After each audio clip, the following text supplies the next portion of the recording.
I'm Heidi, and I'm here speaking with Dave about how to become a power user. Dave, what are some of the challenges that a AutoCAD power user would face?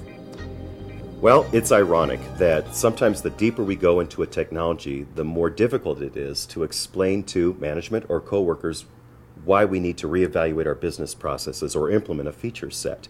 You know, we're wired a different way than the average person. Power users are. We just think differently. We're gearheads. We're geeks. And so we get it. You know, Autodesk comes out with some new amazing technology, and most of us really get it.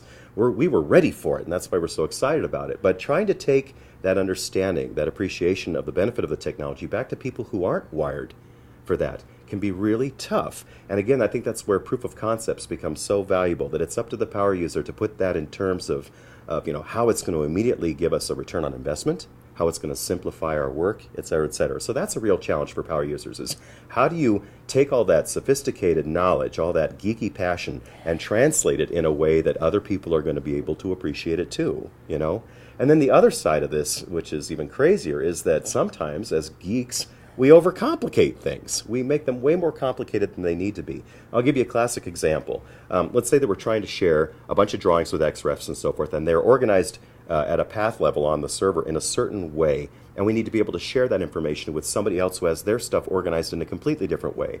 And so the geek is going to look at that and go, well, you know, through programming or through all sorts of command information that I know, I can reorganize the hierarchy of this and rechange the symbols and give them these files this way, and blah, blah, blah, blah, all the geeky stuff, right? When what we really needed to do was say, wait a minute, what are you trying to do? Well, I want to look at your drawing. That's it? Yeah, there's this bathroom with a toilet. I don't know if it's going to fit or not.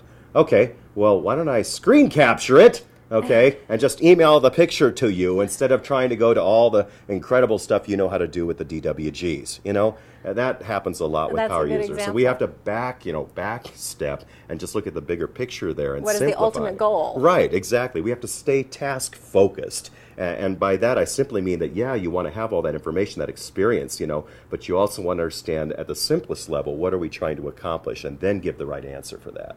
That's a great piece of advice, something I'm sure we can all keep reminding ourselves to do. Yeah, I struggle with that all the time. Great. Thanks for sharing, Dave.